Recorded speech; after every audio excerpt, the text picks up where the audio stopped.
Plated Traditions Channel. Welcome to the Plated Traditions Channel with your host Kendra Moses. This is the Plated Traditions. Hello and welcome to the Plated Traditions Channel. My name is Kendra Moses, and as always we have our resident chef Kai off camera. Now this week we are continuing our focus on etiquette.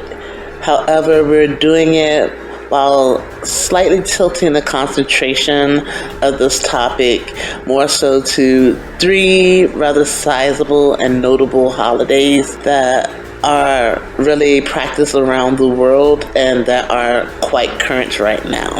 And I'm talking about Lent, Ramadan, and Easter. I want to bring the focus to Lent and Ramadan. Now, these two holidays are quite long holidays that are practice and observance to their respective deities and prophets. Now, Ramadan is an Islamic faith, and their faith practices out of the Quran. The Quran is their rendition of basic Christian's Bible. And the Christians, of course, have their Bible, whether it be Old Testament, New Testament, what have you, is still largely considered just a Bible for the Christian faith, for the most part. So, we're talking about two different faiths. However, these two different faiths have had an overlapping holiday. And now, there's nothing really that magnanimous about that in particular. As I mentioned in the Thanksgiving special, we do worldwide have very similar holidays, or holidays that kind of practice under the premise of the same purpose or the same reasoning, and they're either close together or they may overlap or be celebrated on the exact same day as one another. But the interesting thing about Lent and Ramadan is that they're very long and sizable holidays, and they do their practices, like I said, quite in an overlapping fashion. And the notable thing about this is that when we think about Lent, we are thinking about a holiday that is still right now, still very active. For many Christians, they are still in the act of fasting. And so we discussed a little bit that Lent is basically the practice of going through your prayer, your introspection, and giving up something in the name of your faith to show a devotion to your faith. Ramadan is pretty much the exact same reasoning. They're giving their devotion and their faith, or showing their devotion and faith to their deity, Allah, and to their prophet Muhammad, and to their actual text, the Quran. And this is their time to pray, to be introspective as well, to also give up or do a fasting period in which they're allowed to eat certain foods, but only at a certain time of day. You think about these two relatively different religions that are practiced in different ways, but they show a common sign of devotion. And like I always try to really bring to a head, yes, we do have our differences. And when I mean our differences, I don't necessarily mean negative differences or coming to fisticuffs all the time or coming to disagreements all the time. I mean, just a different way that we practice and do things and go about day-to-day lives. And there's billions of people on this earth. And so even with that many variants to consider, it's always that thing. And that thing could be a multitude of things. But when I mean a thing, it's, I guess, like an aura or some sort of sign that shows that no matter how many people or variants or ideals there are, when it comes down to it, you have categorized things in this sector or that sector, or this religion or that religion, or that demographic to this one. There's usually a common ground. And we don't necessarily have to step foot on this ground physically, but metaphorically, we always seem to walk a path that is usually not that much different than the people that we have decided that we are different than. The main part of it is just, most of the time, the reasoning, which in these two cases, the reasoning isn't that different. It's to show devotion to their faith and their deity.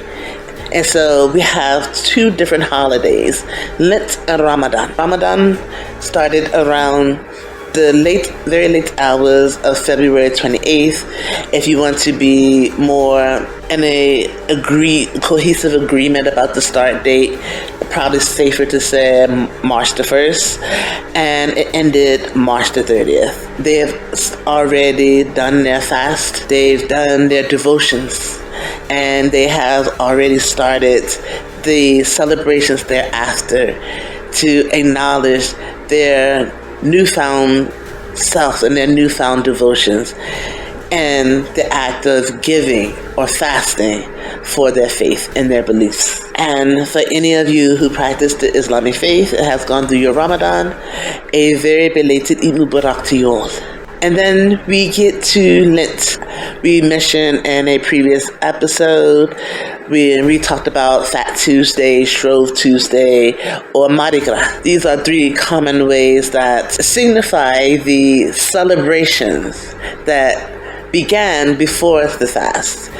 And so I guess, so we have a slight difference in that regards.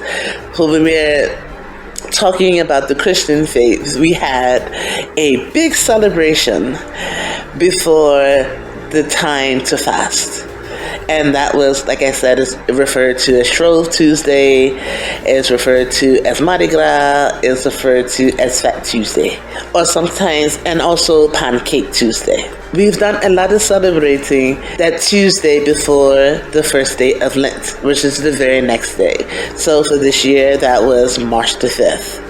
And Lent is still going on right now. Lent is still in progress. Now, Lent lasts 40 days, and the 40 days are to signify how long the Christian Savior, Jesus, had to fast himself and be in very trying conditions for a number of 40 days.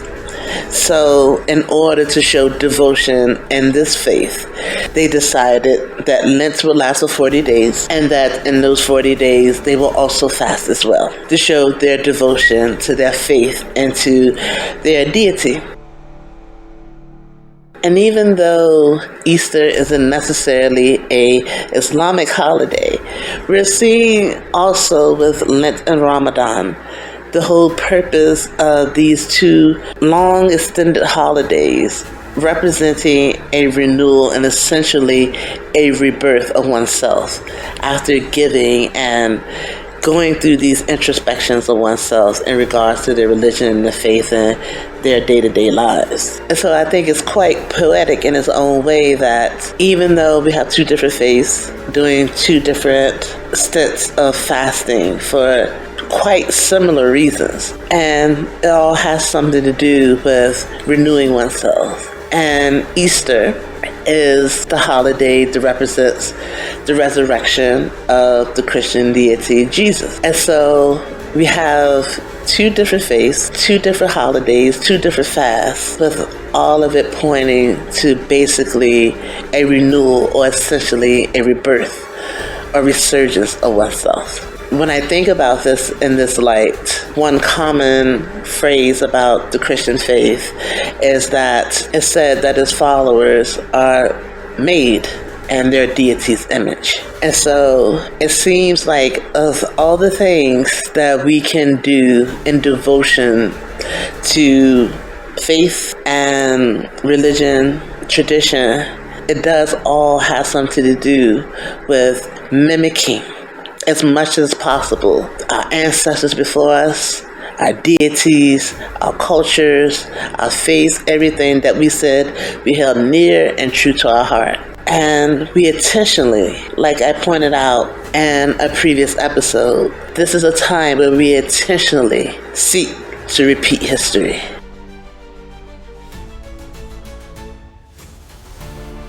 The coming of Easter is done a number of ways, more ways than probably most people are aware of. Now, if you're from the States, you're probably more familiar with the egg decorating process. And this, for the egg decorations, it goes beyond the United States, very much so. So we're talking about places like Greece and Ukraine. And so we're thinking about, again, how much we share when it comes to the celebration periods or the holiday periods, even though we're done in different places or at different times of one another. Now, the egg is quite a healthy representation of Easter, though. I believe has a lot to do with an egg representing essentially life, and I realize that can be quite annoying to, let's say, the typical overthinker who may say, well, the chicken didn't have much time of a life, but it's still representative of a possible life. So that's why we have egg decorating, and that's why we have egg hunts and these type of traditions around the world.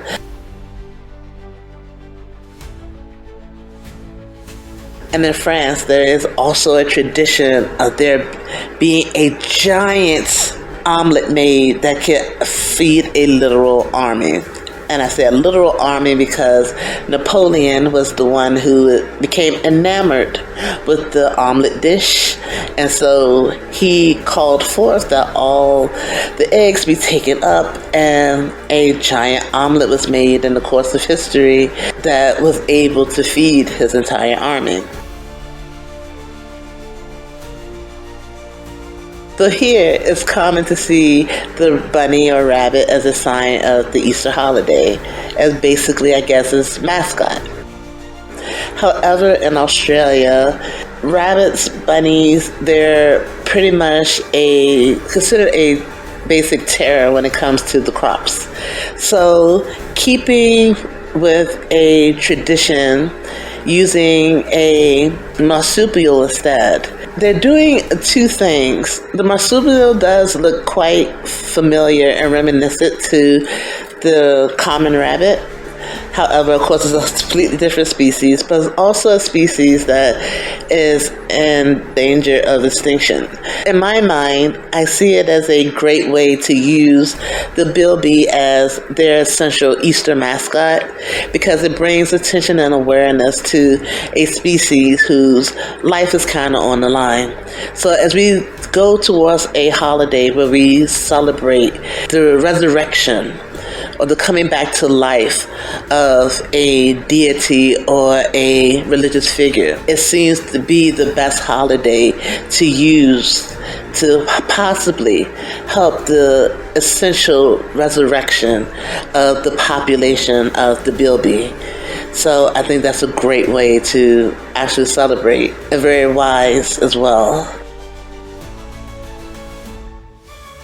So we're going back and forth towards the holidays because, as I mentioned, and for the Thanksgiving holidays or the Thanksgiving video, we as a species, we're very set on doing things at usually a specific time of day or a specific time period as far as the day of the week or as far as this time of year or what have you.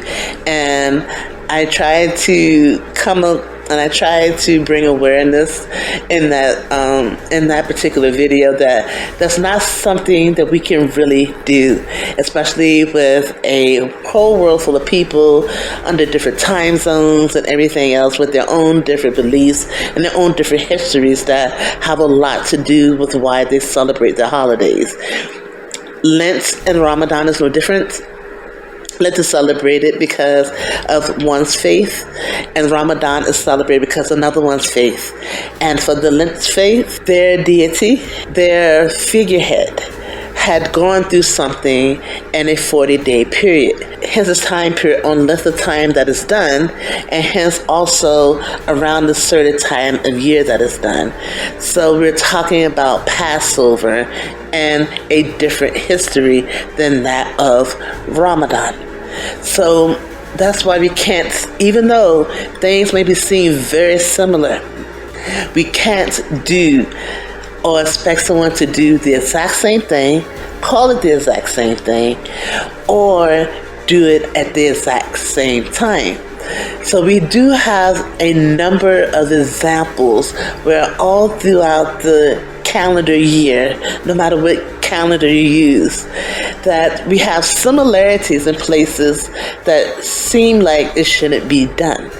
So Easter is another one of those holidays, because for some places they actually do tree decorations. Decorating trees, usually thought to be something just done during the Christmas season. You would see trees adorned for the Easter holiday as well.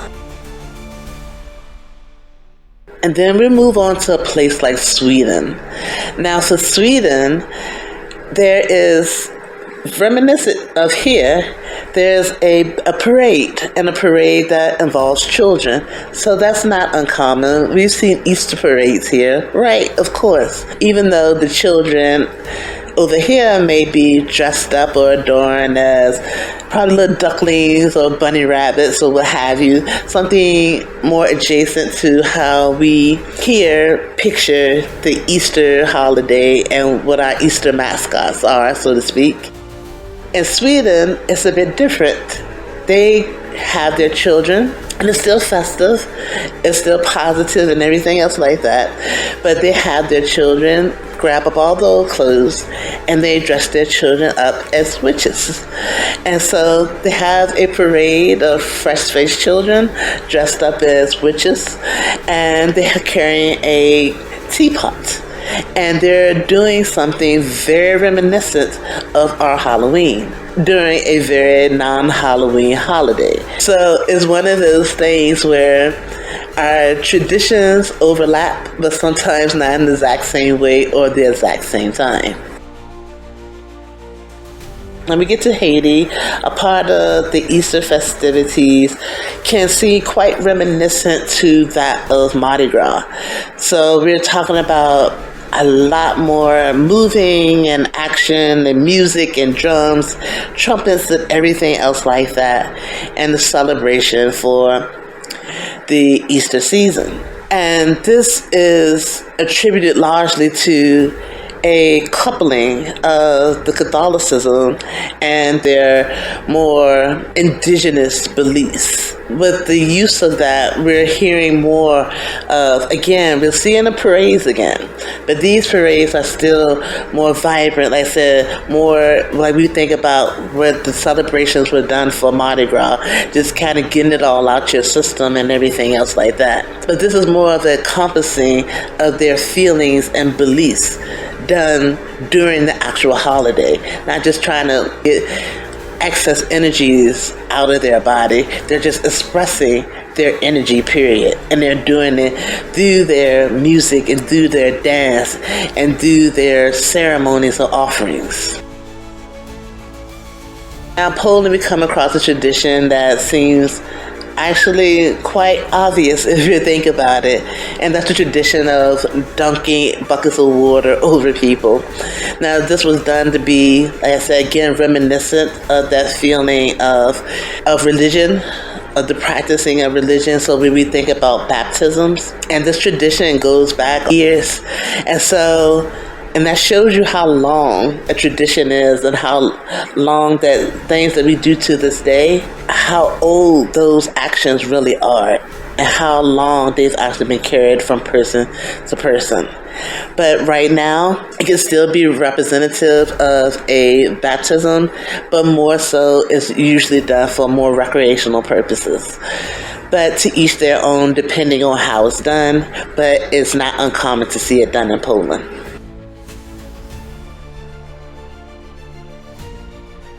Now, in Spain, the celebrations are rather reminiscent of our Halloween again, and also Dia de los Muertos, which is the Day of the Dead, which, depending on the locality, can be celebrated the beginning of November or the end of October, usually right after what's typically known as the state's Halloween. And like Easter, Dia de los Muertos is reminiscent still, even though it may seem quite odd to somebody else who is not familiar with that particular tradition. It's still quite reminiscent to Easter, because we're talking about the rising back up of the dead. So it doesn't have to have this very human form connotation, because Dia de los Muertos has something to do with the people's family and their spirits actually being able to interact with their living and their kin.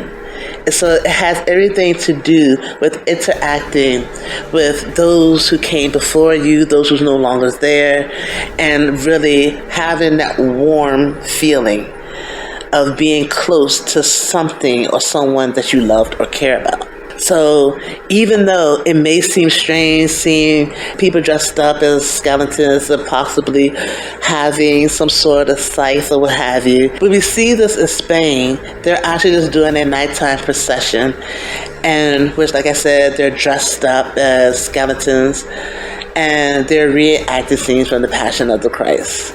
And at the end of this parade, they have their box of ashes, their effigies, and they just disperse them in their respects to the dead. Now, in Italy, we are seeing again the show of certain costumes and dressing up. But this time, they're more like 15th century costumes. And we're seeing the carts full of fireworks being paraded along the streets as these people are dressed up in their 15th century costumes. So this tradition is known as Scoppio del Coro. And forgive my pronunciation if I'm not doing it correctly. But the interesting thing about this 350-year-old tradition in Italy is done for Easter. It's reminiscent of what we think about for our 4th of July, just because, and that's simply because of the fireworks. We here in the States associate fireworks largely with the 4th of July. And so we have in Italy, we have a cart full of fireworks that is being paraded about in their traditional folk style manner. And it's done so in the anticipation of this massive firework presentation. And this massive firework presentation has something to do with a bountiful harvest for the spring. So we see, again, remnants of the 4th of July just because of the fireworks, and remnants of Thanksgiving because they're thinking about their spring harvest. And that's what Thanksgiving is supposed to be about. It's about welcoming and being grateful for the harvest.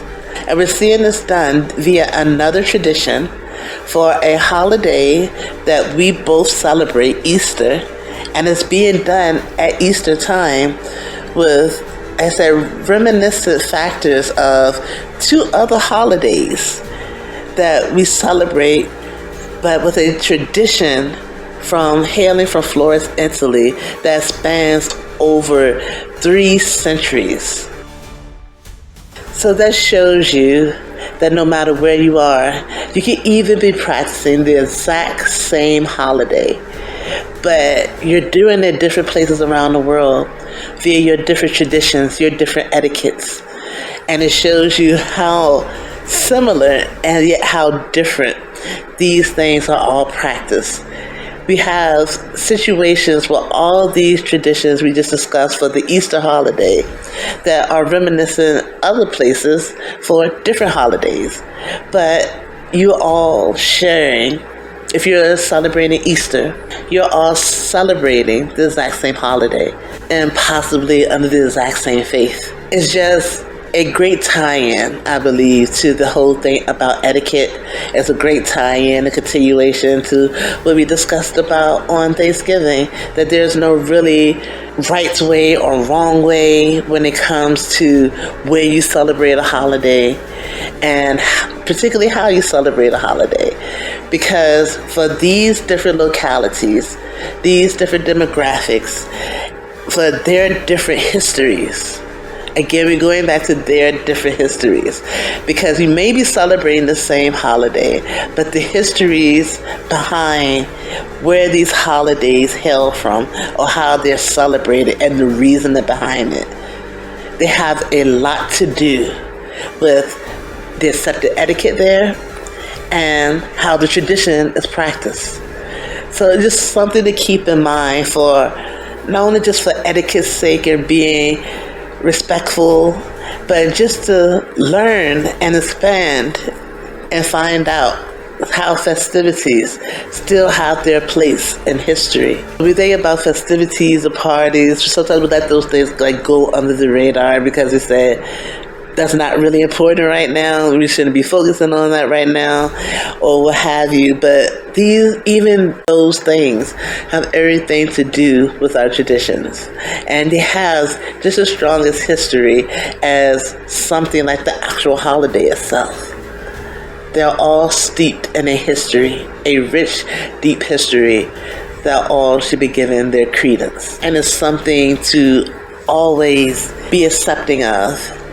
And like I said, you don't have to practice a certain person's religion.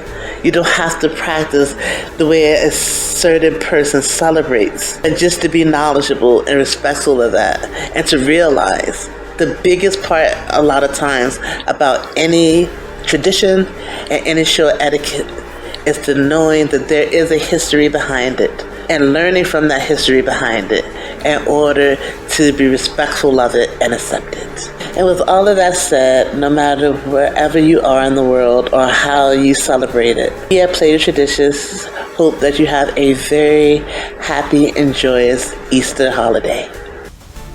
No matter where you are in this world, Play Traditions wishes you Glad Påsk, Bona Pasqua, Joyous Pop, Frohe Ostern, Kala Pascha, Sie starten Velikonja, God Pashki, Zwaśliwe Pashi, Felicitas Pasquas, Glad Påsk, Bona Pasqua, Joyous Pop, Frohe Ostern, Kala Pascha, Sie starten Velikonja, God Pashki, Zwaśliwe Pashi, Felicitas Pasquas, Glad Påsk, Bona Pasqua, Joyous Pop, Frohe Ostern, Kala Pascha, Sie starten Velikonja, God Pashki, Zwaśliwe Pashi, Felicitas Pasquas. Happy Easter. Easter morning, colors bright, the sun is shining cool.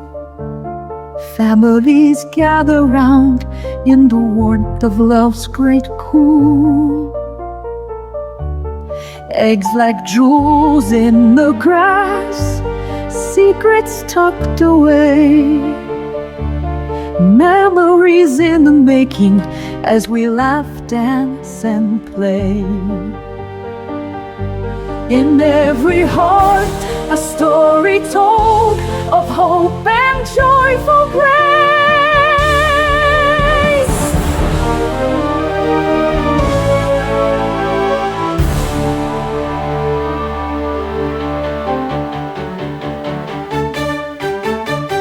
These are the plated traditions, a feast we all share, filled with warmth and laughter, memories beyond compare. Each dish tells a story, a legacy divine. In every bite and moment, these blessings intertwine.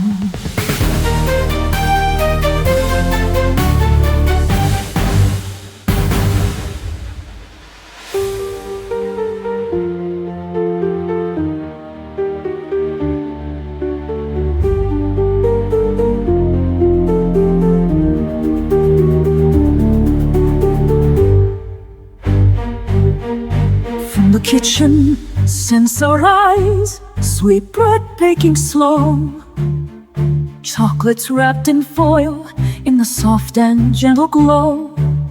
The joy of giving, sharing life with every little bite. In these plated traditions, we find our pure delight. Together we celebrate, holding love so near.